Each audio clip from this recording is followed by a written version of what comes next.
Margaret Ashford, when she was eventually produced from what appeared to be a prolonged state of semi-colonial retreat in her bedroom, proved to be a young woman of perhaps 23 years, possessed of that particular combination of refined features and evident nervous disposition that suggested a life spent in the careful management of propriety rather than in any genuine engagement with the world's more robust realities. She descended the staircase with the hesitant gait of one approaching the scaffold, her complexion having achieved that peculiar shade of ivory that only genuine distress can produce in those accustomed to the careful application of cosmetics. Her mother preceded her with the protective air of a hen guarding an exceptionally fragile chick, murmuring assurances that dear Margaret had always been of a sensitive nature and that the shock of discovery had quite undone her, though Whimsy noted with that irritating precision of his that the young lady's hands, while trembling, bore no signs of the violent agitation one might expect from someone who had truly encountered death unprepared. She was installed upon the sofa with the sort of ceremony ordinarily reserved for the arrival of visiting royalty. A cup of weak tea was pressed upon her, and Mrs. Ashford positioned herself beside her daughter with a degree of maternal vigilance that would have done credit to a particularly anxious spaniel. Whimsy, taking a chair at a calculated distance that suggested neither threat nor indifference, began with a gentleness that was entirely at odds with his customary tone. The discovery itself, he suggested, must have been most dreadfully upsetting. Precisely what time had she brought the post? Margaret's voice, when she found it, was barely above a whisper, and she insisted that it had been shortly after 2 o'clock, perhaps 2:15 at the latest, as she had been engaged in checking the hall clock before proceeding to the library. The post had been arriving later than usual of late, what with the railway strike affecting the morning collections, and she had made a point of noting the hour. The library door had been closed as Uncle Victor, Mrs. Ashford supplied the relationship with an almost defensive inflection, preferred privacy whilst attending to his correspondence, but Margaret had thought it only courteous to knock before entering, a practice her mother had instilled in her from childhood. When no response had been forthcoming, she had assumed he was deeply engaged and had opened the door, intending merely to deposit the post upon the desk, whereupon she had observed him in the chair and had, she confessed with visible mortification, made rather a scene. "The scream was heard throughout the house, I presume," Whimsy remarked, his tone suggesting that this was merely a logical deduction rather than an interrogative. Margaret nodded mutely, while her mother confirmed that she had been in the morning room attending to some alterations and had come running immediately upon hearing her daughter's distress. They had both been quite certain that Uncle Victor was dead. There had been something in his aspect, though neither could precisely articulate what, and Mrs. Ashford had sent the servant to fetch Constable Brown from the village. The doctor had not yet been summoned, though Mrs. Ashford had deemed it unnecessary given the obvious finality of the situation, a judgment that Whimsy did not appear inclined to contest. "Most pragmatic," Whimsy observed. "And during the interval between your earlier observations of your uncle, when would that have been, miss? Margaret, and your discovery at 2 o'clock, did you encounter him at all? Hear his movements, perhaps? The library, I understand, adjoins the morning room." Margaret shook her head, explaining that the walls were quite thick. The house was built of good solid stone, her mother interjected with a note of pride, and she had heard nothing whatsoever. Her uncle had taken luncheon at 1:30, she recalled, as she had assisted her mother in clearing away the dishes. He had mentioned his intention to retire to the library for the afternoon to attend to some pressing matters of correspondence. He had seemed perfectly well then, she added with growing distress, perhaps even in somewhat better spirits, and on his arrival, having received a letter in the Morning Post that appeared to have pleased him considerably. "A letter that pleased him," Whimsy repeated, and his eyes shifted momentarily toward the door. "I don't suppose that letter is still in evidence. Upon the library desk, perhaps, or retained in his pocket." The constable had not mentioned any correspondence, Mrs. Ashford said with some uncertainty, though she confessed she had not thought to look particularly closely. Whimsy rose with a fluid grace that contradicted any assumption of idle aristocratic indolence, and suggested, with the merest hint of command beneath his courteous phrasing, that perhaps the young constable might be persuaded to undertake a rather more thorough examination of the deceased's person and immediate surroundings. There was, he continued, a letter that had pleased the late Mr. Ashford sufficiently to alter his demeanour, and such an item might prove rather illuminating regarding the circumstances that had led to his present inert condition. He delivered this observation with the casual air of one making a remark about the weather, yet something in his tone suggested that he had already arrived at conclusions that would have taken the constabulary considerably longer to reach, and that the discovery of this letter would confirm hypotheses as yet unspoken and potentially rather disquieting to all parties presently assembled. The constable, thus delegated, departed with visible gratitude for having been assigned a task that removed him from the drawing-room's increasingly tense atmosphere, and for some 5 minutes the assembled company maintained a silence that was broken only by the distant sounds of drawers being opened and the careful rustling of papers emanating from the library.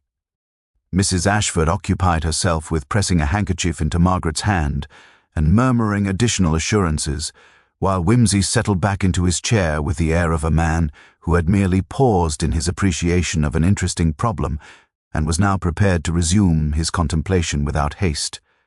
When Constable Brown eventually reappeared, it was with an expression of mingled triumph and confusion, and in his hand he carried a folded letter of substantial thickness, sealed with a wax impression that bore the device of what appeared to be a legal firm.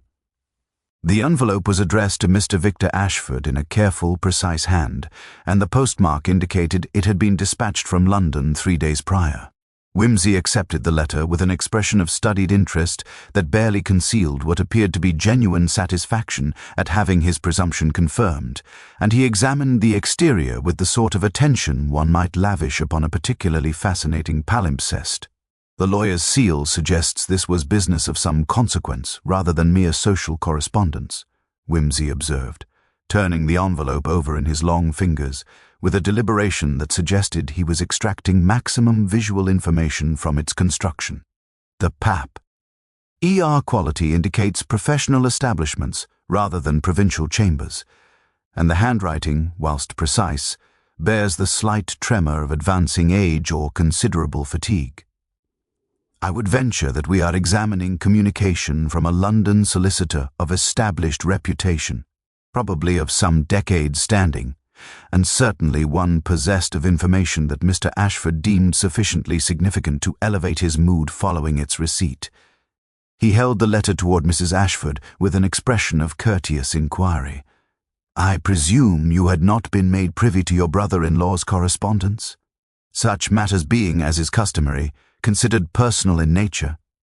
Mrs. Ashford stiffened visibly at the implication that she had been prying, protesting with considerable vehemence that she would never dream of examining her guest's private correspondence, that such an invasion of privacy would be entirely contrary to everything she had been taught regarding proper conduct. Whimsy's smile suggested he had anticipated precisely this reaction and had had no actual suspicion of impropriety on her part. The question was purely procedural, he assured her, his tone managing to convey simultaneously that she was both wholly above suspicion and entirely irrelevant to the matter at hand.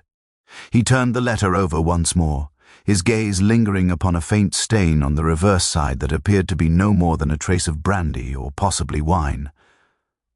"I perceive that Mr. Ashford read this correspondence whilst taking refreshment, which suggests either anxiety or celebration, both emotional states that typically drive one toward the brandy decanter. The question becomes which, and whether the contents of this letter bear any relationship to the present circumstances." He made as if to open the envelope, then paused, his expression suggesting a sudden recollection. "Company, stable, I trust you have observed no indication that this letter has previously been opened? The seal appears intact, the creasing consistent with delivery and subsequent first perusal by the intended recipient, unless, of course, someone has taken considerable pains to effect the appearance of integrity while actually consulting the contents beforehand." The constable assured him that the seal was entirely genuine, unbroken, and bearing no marks of tampering, though his tone suggested he was only partially certain of this assessment and was relying upon Whimsy's own examination to confirm it. Whimsy, with a care that suggested he was handling something altogether more fragile than mere paper, proceeded to break the seal and extract the contents, which proved to consist of several pages of closely written text in the same careful hand that had addressed the envelope. His eyes traversed the pages with remarkable rapidity, yet his expression remained absolutely neutral, revealing nothing of whatever reactions the contents might have provoked in a man of lesser self-discipline. When he had completed his perusal, he refolded the letter with deliberate precision and handed it back to the constable, suggesting that it be retained as evidence pending a more thorough examination by those in official authority. Margaret, who had been watching this exchange with evident anxiety, ventured to inquire whether the letter pertained to any matter of importance, a question that Whimsy fielded with the sort of mild evasion that suggested he had seen something rather significant indeed.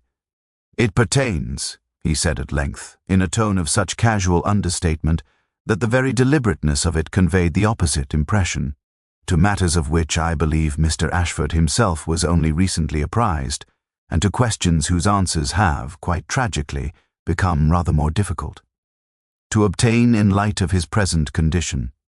There are, however, several matters which this correspondence illuminates quite considerably, and several others which it renders altogether more mysterious than they were prior to its arrival." He paused, regarding each member of the assembled company with an expression of such apparent inscrutability that none could determine whether he suspected them of complicity or had absolved them of all wrongdoing. "I perceive that we shall require considerably more information regarding Mr. Victor Ashford's recent history than has thus far been forthcoming, and I suspect that a great many people in this village possess knowledge they have not yet considered, relevant to the circumstances of his death. Constable, I believe we must expand our inquiries rather considerably. The medical examination that followed proved to be a curious affair, conducted by the local physician, Dr. Halliday, who arrived some 40 minutes after being summoned, and who displayed the sort of methodical competence one might expect from a man who had spent 30 years attending to the minor complaints and occasional emergencies of a rural population. He examined the body with professional thoroughness, noted the absence of any visible injuries or signs of violence, observed the peculiar rigidity of the limbs and the advanced pallor of the complexion, and announced his preliminary conclusion that Mr. Ashford had most likely expired from a cardiac episode, a seizure of the heart brought on, perhaps, by the stress of whatever matter had been contained in that carefully sealed correspondence. The brandy glass bore no residue suggesting poison. The doctor was careful to state this with the caveat that more thorough analysis would be required before such a determination could be made with absolute certainty, and there was nothing in the physical evidence to suggest anything other than natural causes, albeit sudden and unexpected. Whimsy received this assessment with polite attention and asked only whether Dr. Halliday had observed the slight discoloration of the lips and fingernails, the faint tremor that still persisted in the right hand despite the onset of rigor mortis, and whether such phenomena were consistent with his diagnosis of cardiac failure. The doctor, being a conscientious man and a student of medical literature, admitted that these observations were indeed somewhat curious and that they might warrant further investigation, though he maintained his conviction that the primary cause of death was most likely the heart's abrupt cessation of function. Whimsy accepted this with the grace of one who had anticipated precisely this response, and who was merely confirming conclusions he had already formed through his own observations. It was at this juncture that Whimsy announced his intention to interview the household staff, a decision that appeared to cause considerable consternation to Mrs. Ashford, who seemed to regard servants as creatures of such fundamental unreliability that their testimony would prove more obfuscating than illuminating. The cook, a woman of perhaps 60 years, with the sort of dignified bearing that came from having maintained a kitchen of considerable reputation for 4 decades, was summoned first and questioned regarding the morning's routine and Mr. Ashford's demeanor during luncheon. She confirmed that he had taken his meal at the appointed hour, had eaten with reasonable appetite, and had consumed perhaps 2 glasses of wine with his food. He had seemed in good spirits, she observed, and had even complimented her on the quality of the beef, a circumstance she noted with evident satisfaction. When Whimsy inquired whether Mr. Ashford had requested any particular items or had displayed any unusual preferences, the cook hesitated momentarily before admitting that he had asked for the strongest coffee she could prepare, stating that he had an afternoon of rather demanding correspondence ahead of him, and would require stimulation to maintain his concentration. This detail appeared to strike Whimsy as worthy of note, though he made no comment upon it, merely thanking the cook for her cooperation and requesting that she return to her duties. The housemaid, a girl of perhaps 18 years with the sort of nervous disposition that suggested she had only recently entered service, proved somewhat more forthcoming regarding the households, routines, and the peculiar aspects of Mr. Ashford's behavior during his visit.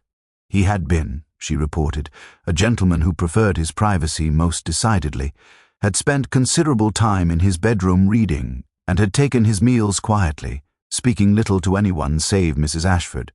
On the morning of his death, she had observed him receiving the post with evident anticipation, and when the letter from London had arrived, his entire demeanour had altered quite noticeably. He had carried it immediately to the library, and she had heard him pacing about the room for some 20 minutes before settling into his chair. The housemaid had been engaged in dusting the corridor when she heard what she described as a faint cry, scarcely more than an exclamation, emanating from the library, though she had thought nothing of it at the time, presuming he was merely reacting to something in his correspondence. Whimsy's attention focused upon this detail with the intensity of a man who had heard something he considered significant, and he pressed the girl for greater precision regarding the timing and nature of this sound. She was uncertain, she admitted, whether it had been as much as 10 minutes before Miss Margaret's discovery of the body, or perhaps less, and the sound had been so muted that she could not swear she had truly heard it, or had merely imagined it in retrospect. Whimsy questioned her further regarding the library's soundproofing qualities, whether voices could be clearly heard through the walls, whether the door sealed tightly, or whether there were gaps that might permit sound to escape. The maid confirmed that the library was remarkably well insulated, and that ordinarily one would hear very little from that room, regardless of what activity might be occurring within it. By the time these interviews were concluded, the afternoon had advanced considerably, and Whimsy announced his intention to remain at Sparrow Lane for the evening, suggesting that a thorough examination of Mr. Ashford's belongings and a more careful review of the scene itself might prove beneficial. Mrs. Ashford, somewhat bewildered by his insistence upon remaining in a house that had already been touched by death, nevertheless acquiesced to his presence with the sort of resigned compliance that suggested she recognized in him an authority that superseded her own preferences. Whimsy retired to the library as twilight descended upon the village, and there, alone with the body of the deceased and his own observations, he settled into a chair opposite the one occupied by Mr. Ashford's remains, and proceeded to regard both the corpse and the brandy glass with an intensity that suggested he was engaged in silent conversation with forces only he could perceive. The darkness had settled completely over Sparrow Lane by the time Whimsy emerged from the library, and the house had assumed that peculiar quality of silence that comes only when a death has occurred beneath its roof, and all its inhabitants have retreated into their chambers bearing the weight of mortality. He made his way to the drawing-room, where he requested of Mrs. Ashe for permission to examine certain domestic arrangements, the clocks throughout the house, the precise distances between rooms, the construction of the walls themselves, requests that were received with an expression suggesting she believed him to be either extraordinarily thorough or mildly deranged, though she complied nonetheless. Whimsy proceeded to conduct a methodical inspection of the residence, noting the position of doorways, the thickness of walls, the placement of windows, and the manner in which sound traveled through the various corridors and chambers. He paid particular attention to the library itself, examining the door seal, the window latch, and the small cabinet beneath the brandy bottles with the sort of concentration that suggested he was reading some complex text written in architectural shorthand. At one point, he requested that Constable Brown ring a bell in the morning room whilst he remained in the library, determining with precision the degree to which that particular sound penetrated the wall between the two chambers.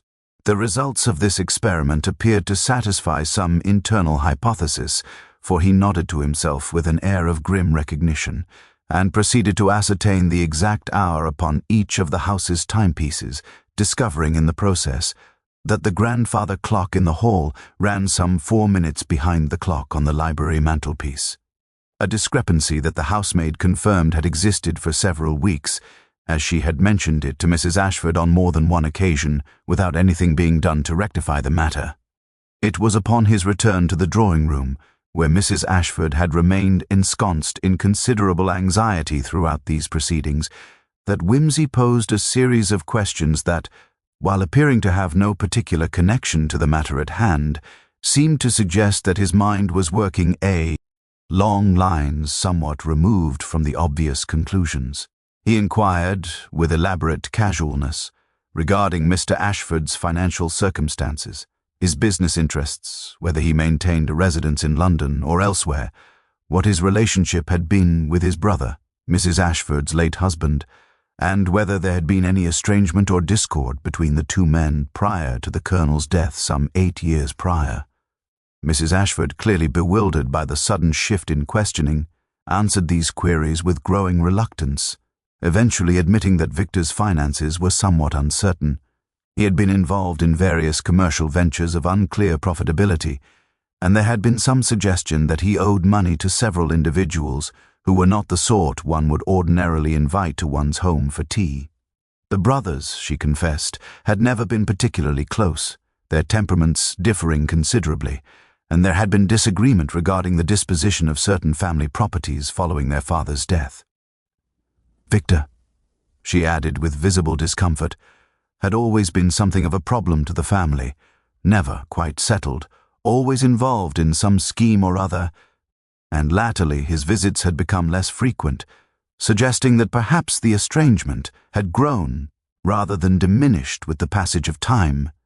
Whimsy received this information with an expression of polite interest and proceeded to inquire whether Victor had, during the present visit, made any mention of recent developments in his circumstances or any indication that matters were about to undergo alteration. Mrs. Ashford could not recall any such conversation, though she admitted that Victor had been somewhat reticent regarding his affairs, and she had not felt it appropriate to press him on matters he appeared disinclined to discuss.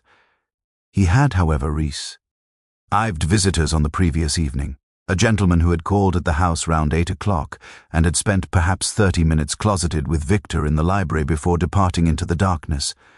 This detail appeared to strike Whimsy with considerable force, and he set down his glass with deliberate precision before inquiring, with elaborate calm, whether this visitor had been a local acquaintance or someone apparently from further afield.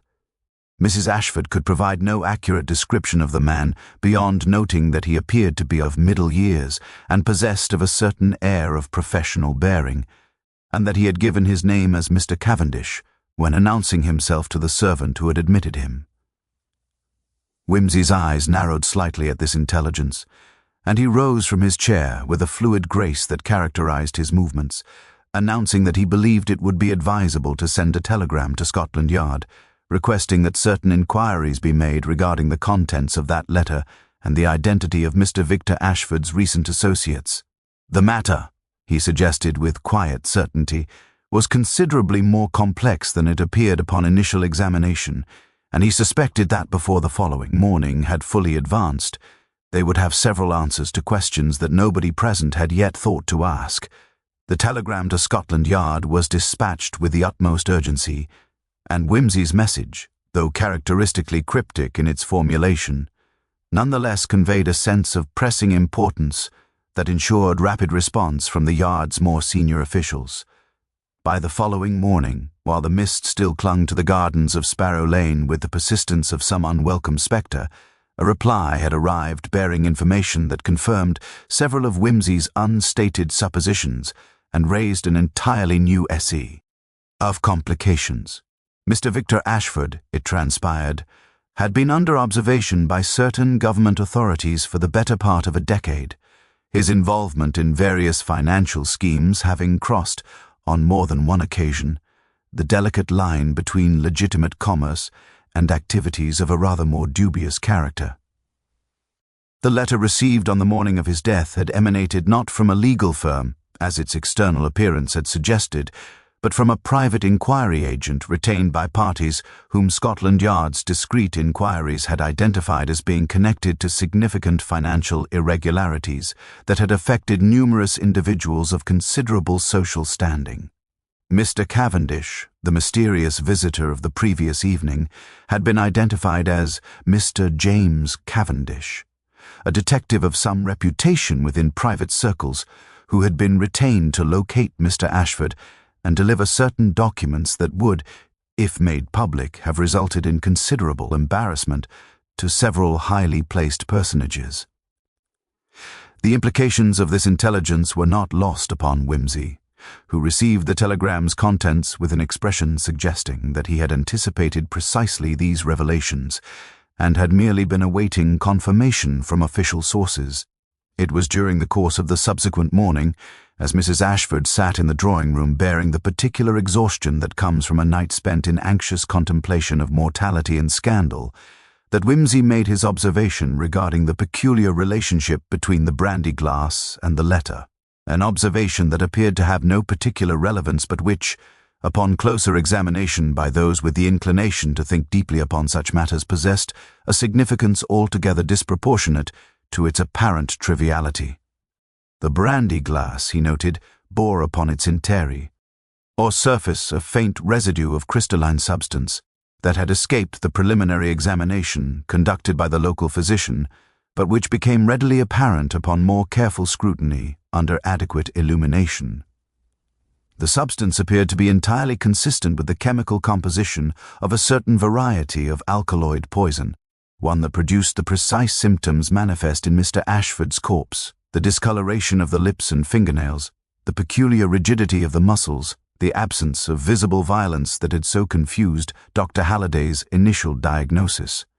Furthermore, the letter from the inquiry agent contained, in its postscript, a curious reference to a conversation that Mr. Cavendish had held with an individual whom he declined to name, but whom he described as being possessed of a vested interest in ensuring that Mr. Ashford's indiscretions remained unexposed. This individual had, according to Mr. Cavendish's account, expressed considerable anxiety regarding the potential revelation of information that would implicate him in financial wrongdoing of substantial proportions, and had inquired with apparent seriousness whether Mr. Cavendish might be persuaded to abandon his investigation in exchange for monetary compensation of considerable magnitude. Margaret, when summoned for a second interview conducted this time with considerably greater acuity, admitted under gentle but persistent questioning that she had observed her uncle receiving a visitor on the previous evening, whose identity she had not been introduced to, and that this visitor had been escorted directly to the library by her mother personally, a circumstance that had struck her as unusual, as her mother typically delegated such matters to the servants.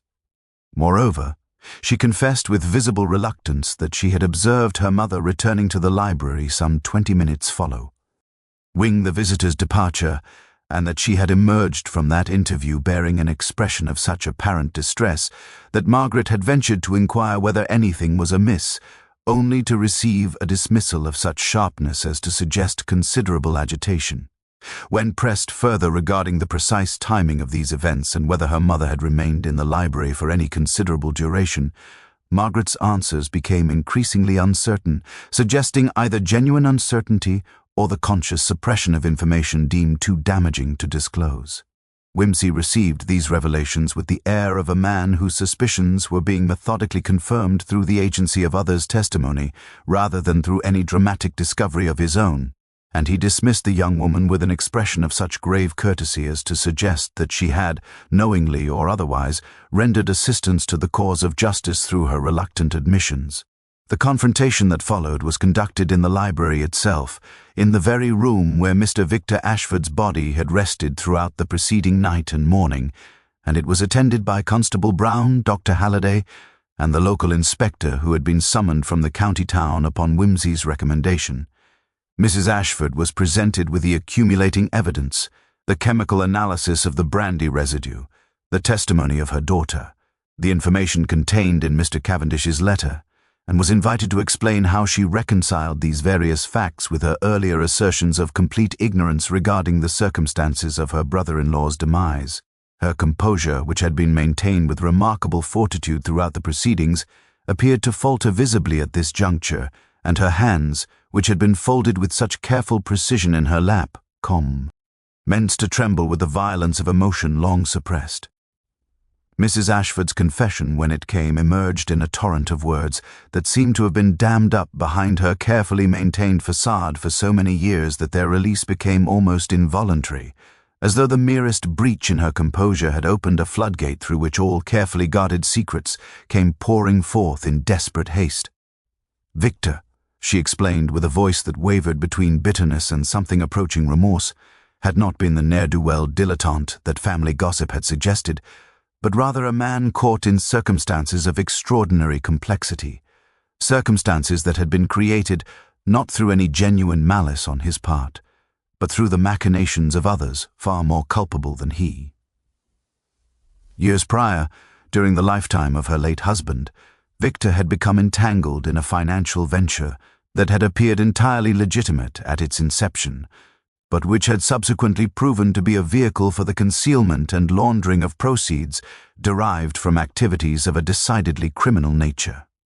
Victor had extracted himself from the arrangement as soon as he had perceived the true nature of the enterprise, but his early involvement and his knowledge of certain particulars had rendered him a liability to the individual who had orchestrated the entire scheme, an individual of considerable prominence and social standing, whose identity would have shocked the respectable society that knew him only through his charitable works and his unblemished reputation.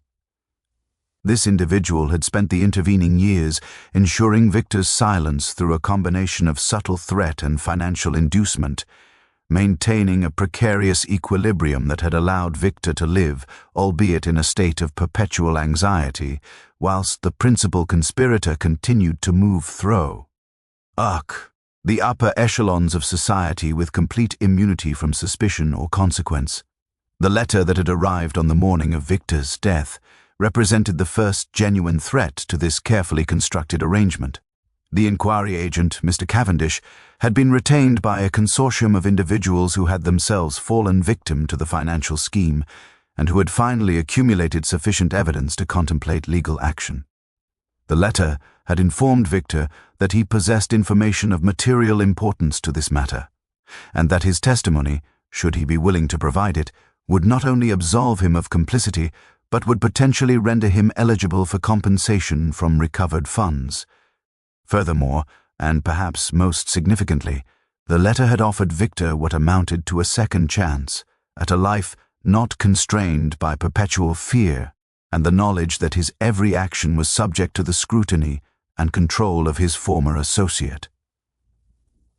Victor had received this intelligence with the mixture of hope and apprehension that one might expect from a man suddenly offered an escape route from a prison he had inhabited for so long that the walls had become almost invisible to him.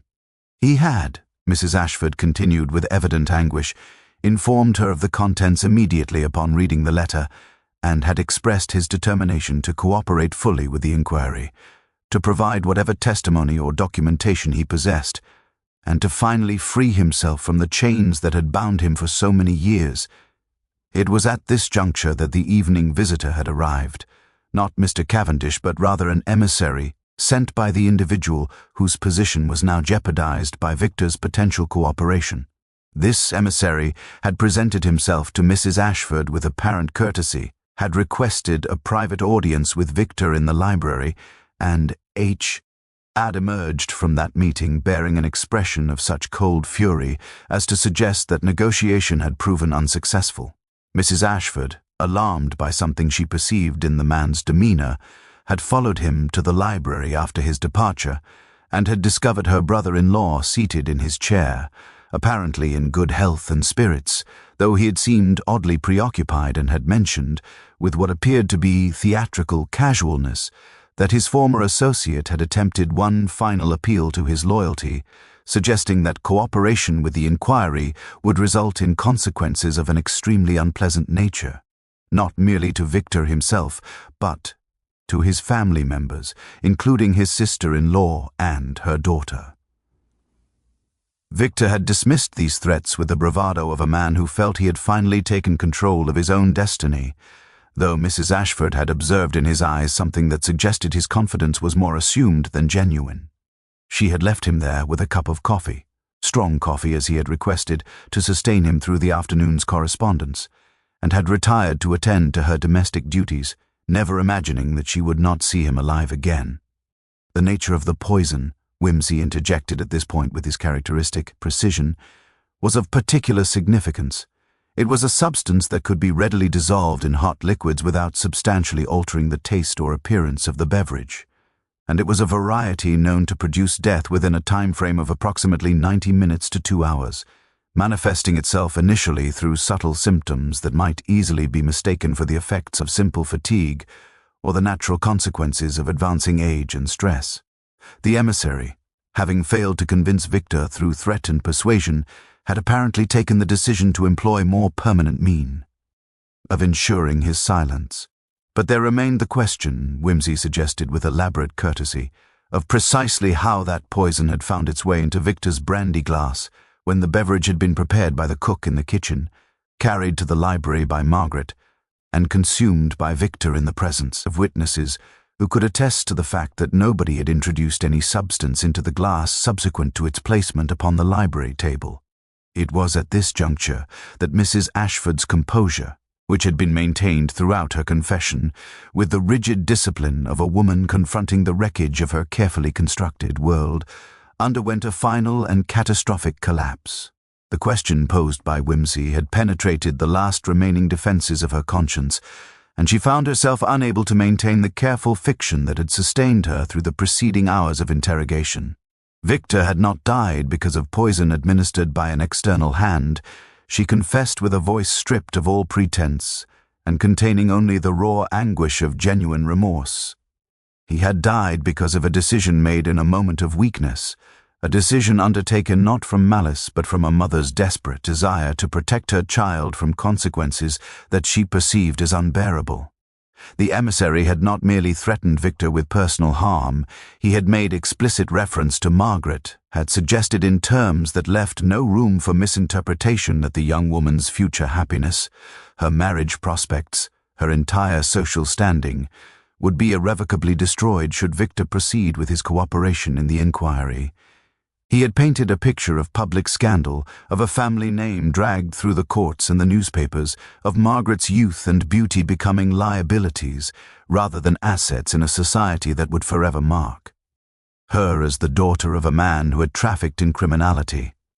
More than this, he had hinted at the possibility of certain individuals from the criminal underworld being enlisted to ensure that Victor's cooperation proved ultimately futile. Suggestions that carried with them the implicit threat that harm might come to any member of the family who stood in the way of the principal conspirators' continued immunity. It was following this conversation with the emissary that Mrs. Ashford had made her terrible decision.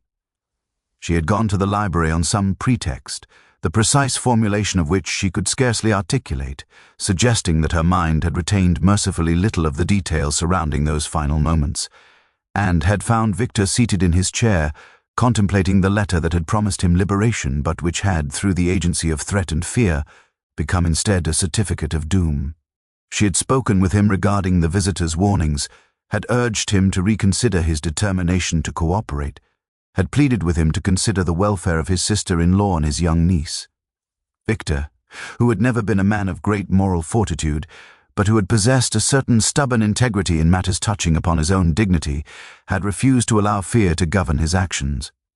He had insisted upon proceeding with his cooperation, had suggested that they confront the threats together, and had expressed his belief that the legal system would ultimately prove stronger than the private vengeance of any individual, however highly placed.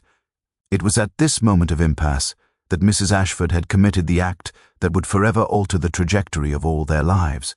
The brandy glass, which had been sitting upon the library table, had contained not merely the residue of Victor's afternoon refreshment, but something far more sinister, a substance that she had obtained through channels she declined to specify, procured with money whose source she refused to disclose, and introduced into the brandy with the deliberate intention of ensuring that her brother-in-law would never cooperate with the inquiry, never testify, never risk the destruction of her daughter's future prospects.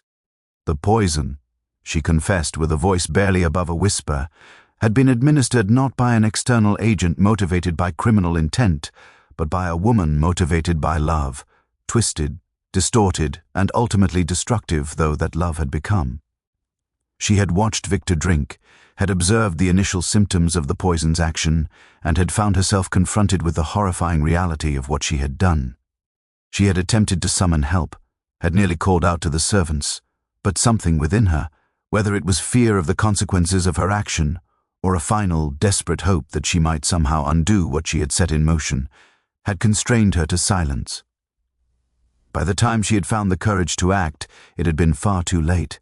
Victor had slipped into unconsciousness, and she had retreated from the library to maintain the fiction of ignorance and shock that had characterized her behavior since the moment of Margaret's discovery. The greatest torment, she added with evident anguish, had been the knowledge that her sacrifice had been entirely futile. The emissary would still come, would still threaten, would still use the lever of Margaret's vulnerability to extract compliance from those he sought to control. She had murdered her brother-in-law, not to secure her daughter's safety, but merely to postpone an inevitable reckoning, and in doing so had ensured that Margaret would become, not a protected innocent, but an accessory to a crime whose perpetrator was now standing before the representatives of justice and admitting her guilt without any remaining hope of mitigation or escape. The silence that descended upon the library following Mrs. Ashford's confession was of such profound and suffocating quality that it seemed to possess an almost physical weight, pressing down upon the assembled company with the force of something tangible and inexorable. Constable Brown appeared to be struggling with the fundamental inadequacy of his training to encompass the moral complexities that had just been laid bare before him, his notepad remaining untouched in his lap, as though he could not quite bring himself to transform the woman's anguished admission into the utilitarian language of official documentation. Dr. Halliday, meanwhile, had assumed an expression of such concentrated contemplation as to suggest he was mentally revising his understanding not merely of the present case, but of the entire nature of human motivation and the capacity for rational individuals to commit acts of profound irrationality when confronted with the perception of sufficient threat to those they held dear. It was whimsy who finally broke the suffocating silence, and he did so not with the triumphant satisfaction one might have anticipated from a man whose deductions had proven correct in their essential particulars, but rather with a tone of such quiet melancholy as to suggest that the revelation of truth, when it touched upon the depths of human desperation, brought with it a burden of sorrow rather than any genuine satisfaction. He rose from his chair with deliberate slowness and proceeded to the library window, where he stood regarding the garden beyond with an expression of such apparent abstraction as to suggest his mind was engaged with matters far removed from the present moment. The curious aspect of human nature, Whimsy observed, addressing his remarks to nobody in particular but speaking with the clarity of one accustomed to being heard regardless of whether he expected response, is the manner in which we deceive ourselves regarding the efficacy of our actions. Mrs. Ashford acted upon the conviction that she was protecting her daughter from unbearable consequences, and in doing so she managed to accomplish precisely the opposite of her stated intention. The destruction of Margaret's future, which was the threat that motivated her crime, has now been rendered inevitable through the very action she undertook to prevent it. The young woman is no longer the innocent daughter of a respectable widow, but becomes instead the knowledge bearing witness to matricide, for such, in the strictest sense, is the nature of what has occurred here. The bonds that unite a family are not strengthened by shared secrets of this magnitude, but are instead subjected to stresses that will eventually tear them asunder with consequences that cannot be mitigated or forestalled. He turned from the window to regard Mrs. Ashford, with an expression of such compassionate understanding as to suggest that his reproach extended not to her moral character, but rather to the fundamental human capacity for self-delusion that had led her to imagine that any good could come from the poisoning of a man who had already decided upon his course of action. The individual who sent the emissary, he continued, remains at large and unpunished, secure in his position of social prominence and immune from the consequences of his own criminality. Victor's cooperation, which you sought to prevent through your action, would have resulted in his exposure and likely prosecution. Your murder of your brother-in-law has ensured instead that he retains not only his immunity, but his ability to continue his threats indefinitely. Margaret's future, which you sought to protect, remains subject to his manipulations, her security debt, indent upon the continued silence of a woman who has now confessed to homicide and who will consequently have no leverage whatsoever with which to resist his demands. The local inspector, who had maintained a stance of watchful professionalism throughout these proceedings, finally stepped forward with the evident intention of proceeding with the formal arrest, but Whimsy raised a hand with such subtle authority as to suggest that he retained some final observation that required articulation before the machinery of official justice commenced its inevitable operation. "There remains," he said quietly, "the matter of the emissary himself. This individual who entered Sparrow Lane with the apparent authority of his employer and who departed with the knowledge that his mission had achieved a certain partial success, albeit not in the manner he had anticipated. I believe, Inspector, that it would be advisable to make inquiries regarding the identity of this man and his whereabouts subsequent to his departure from this house. There is a possibility, remote though it may be, that he has himself become an inconvenient witness to his employer's criminal enterprise and might have been eliminated with the same calculated efficiency that characterized the elimination of Mr. Victor Ashford. The poison that Mrs. Ashford employed to accomplish her brother-in-law's death is, after all, a substance that any person with access to certain resources might readily obtain, and any individual who possessed knowledge of its administration might reasonably be considered a threat requiring elimination. Mrs. Ashford, upon hearing this observation, appeared to undergo a final collapse of her already shattered composure. She rose from her chair with visible effort and moved toward Whimsy with an expression suggesting she wished to communicate something of grave importance. "The emissary," she said. Her voice barely audible, was found 3 hours ago in a hotel room in the county town. He was dead, and the initial examination by the local constabulary suggested poison as the likely cause. They were preparing to investigate it as a suicide, though the circumstances seemed somewhat unclear. I received word through a servant who has connections in the town, connections that nobody should have known about. I was told that whoever killed the emissary wished me to understand that my daughter's cooperation in continued silence regarding her uncle's death might be arranged if I proved willing to acknowledge my guilt in the matter. The revelation of the emissary's death transformed the entire character of the investigation with the force of a thunderclap, and the measured professionalism that had thus far characterized the proceedings gave way to a state of urgent activity as the inspector immediately commenced issuing instructions to Constable Brown regarding contact with the county constabulary and the initiation of parallel inquiries into this new and profoundly disturbing development. Whimsy, however, remained perfectly still, his expression suggesting that this intelligence, while unexpected in its specific manifestation, was not entirely surprising in its essential outline.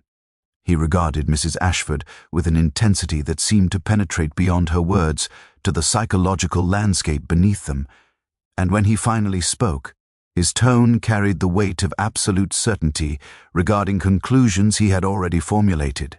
"The individual who orchestrated this entire affair," he said with quiet conviction, "is a man of remarkable intelligence and considerable ruthlessness, operating with the assumption that the consequences of exposure would be sufficiently severe to justify the elimination of any individual who possessed knowledge of his activities.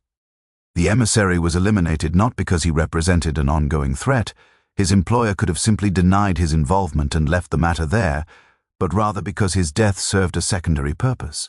It demonstrated to you, Mrs. Ashford, the price of cooperation with the authorities, whilst simultaneously removing a potential witness who might have provided testimony regarding the nature of the threats employed to prevent Victor's cooperation with the inquiry." Whimsy moved toward the desk, where the original letter from the inquiry agent still lay, and he retrieved it with deliberate care, his eyes scanning the contents, as though seeing them for the first time, despite the fact that he had clearly studied it extensively during the preceding hours. "The signature upon this letter," he observed, "is that of James Cavendish, private inquiry agent. Yet the contents reveal that Mr. Cavendish had become aware of threats emanating from the principal conspirator, had received communications warning him away from his investigation, and had, in this final letter to Victor, provided what amounted to a detailed account of these threats and the individual from whom they emanated. Mr. Cavendish, in short, possessed information of the most damaging variety regarding the identity and activities of the man who sought to prevent Victor's cooperation. His death, therefore, was not merely a matter of eliminating a threat, but of retrieving this letter before it could be made public and before Mr. Cavendish's own testimony regarding the threats could be documented and filed with the appropriate authorities. The inspector, having completed his initial communications, turned back to Whimsy with an expression suggesting that while he recognized the logical force of these observations, he remained somewhat uncertain regarding their precise implications. Whimsy proceeded to articulate, with the methodical precision that characterized all his most significant deductions, the essential outline of what had transpired. The principal conspirator, an individual whose identity could almost certainly be established through inquiry into the financial scheme referenced in the Scotland Yard intelligence, had retained the services of a private investigator, the mysterious Mr. Cavendish, to locate Victor and either persuade him to maintain his silence or, failing that, to eliminate him as a threat. However, Cavendish had apparently developed ethical scruples regarding the project and had instead undertaken to assist Victor in making a clean break from his enforced complicity. The letter represented Cavendish's attempt to offer Victor a genuine escape route, along with the assurance that cooperation with the legitimate inquiry would result not in prosecution but in exoneration and possible compensation. The principal conspirator, upon learning of Cavendish's defection, had dispatched an emissary to deal with Victor directly, hoping to accomplish through threat what Cavendish had failed to accomplish through persuasion. When this approach had also proven unsuccessful, thanks largely to Victor's stubborn integrity and his sister-in-law's misguided but fatal intervention, the conspirator had taken the final step of eliminating both the emissary, who knew too much, and presumably attempting to retrieve the letter before it could be presented as evidence. Yet here we encounter a puzzle, Whimsy continued, his tone suggesting that he was about to articulate something of considerable significance. The letter remains in our possession. Mr. Cavendish, despite his apparent defection, did not attempt to deliver it in person, but entrusted it instead to the postal service, a decision that suggests either extreme caution or the anticipation of his own imminent demise. The emissary who was subsequently dispatched to threaten Victor was apparently not equipped with instructions to retrieve the letter, a circumstance suggesting either that the conspirator did not know of its existence at the moment of the emissary's dispatch, or that he was confident it would be destroyed following Victor's elimination. Mrs. Ashford's intervention, therefore, accidentally served to preserve the very evidence that the conspirator was most anxious to suppress.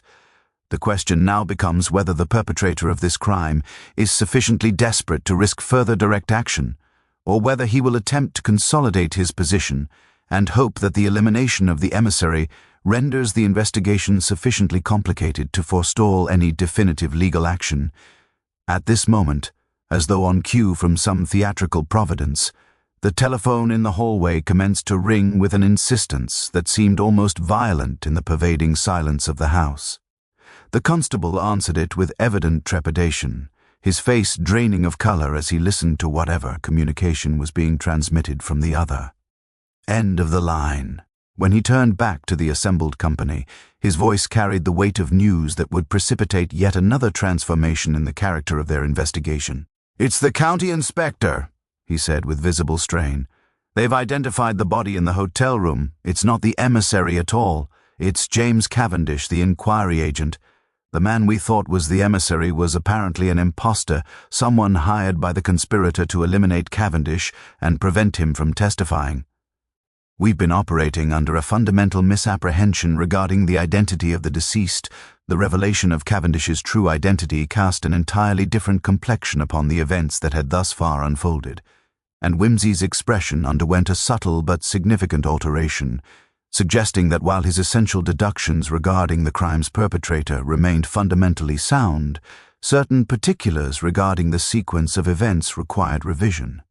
He seated himself once more in the library chair with the deliberate manner of a man preparing himself for sustained intellectual labor, and he requested that the inspector provide, with as much precision as could be achieved, the details regarding Cavendish's death and the circumstances of its discovery.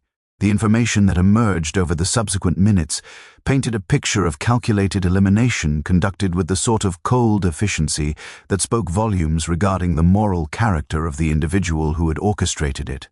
Cavendish had been found in his hotel room with every indication of suicide, a note confessing to depression and despondency, an empty bottle of the same poison that had been used upon Victor, a scene arranged with the meticulous attention to detail that suggested someone had taken considerable pains to ensure the appearance of self-inflicted death. Yet, sir, tame aspects of the scene had troubled the local constabulary sufficiently to warrant deeper investigation. The note, upon examination, bore handwriting that appeared to have been executed by someone attempting to replicate Cavendish's characteristic script rather than by Cavendish himself, and the arrangement of the body, while consistent with suicide, possessed a certain theatrical quality that suggested it had been staged by someone unfamiliar with the precise manner in which bodies naturally dispose themselves in the final moments of life.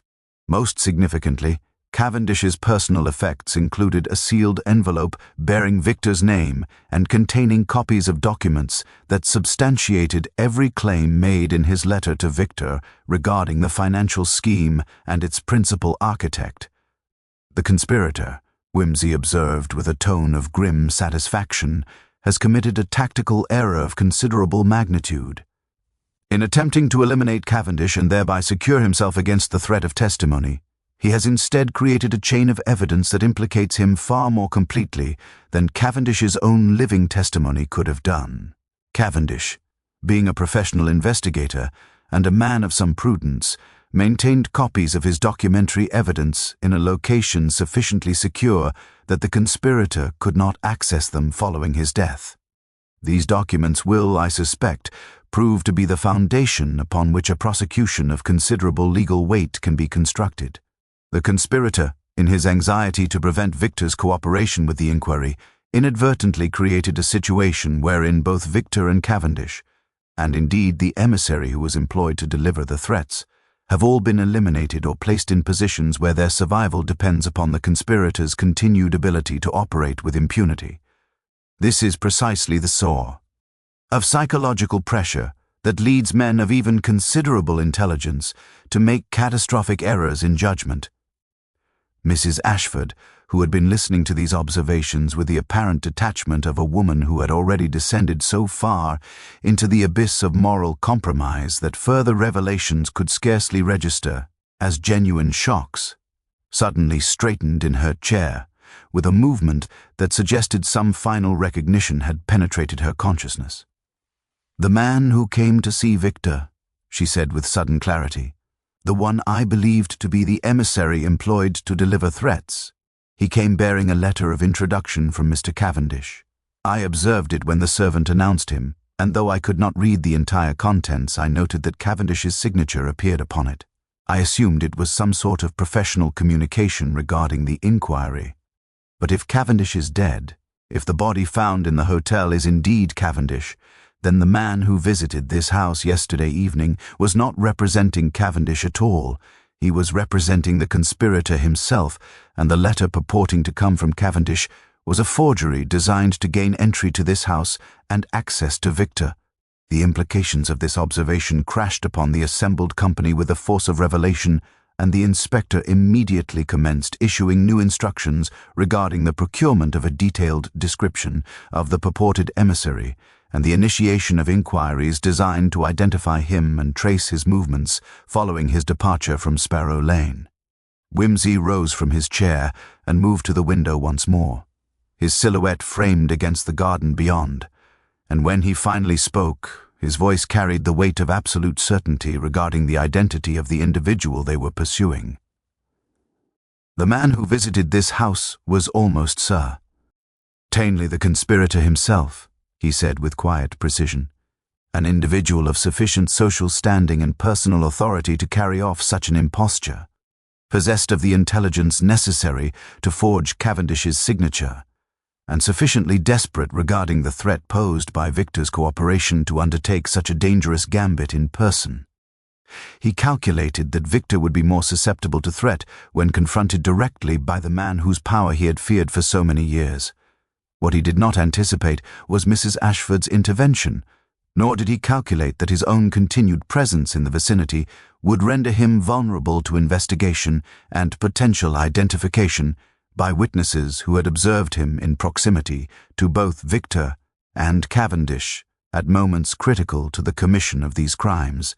The subsequent investigation, which occupied the attention of Scotland Yard's most senior officials and extended across several months of painstaking documentary analysis and witness testimony, resulted in the identification and prosecution of Sir Cedric Harrington, a baronet of considerable social prominence, whose financial scheme had defrauded over 200 individuals of substantial sums, and who had orchestrated the elimination of both Victor Ashford and James Cavendish in a desperate attempt to preserve his position and immunity.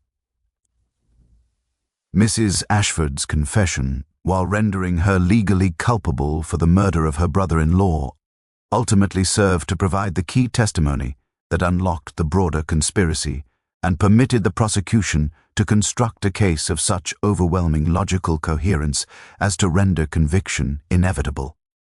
The trial lasted 6 weeks and commanded the attention of the national press, which portrayed it as a scandal of unprecedented magnitude affecting the highest levels of society.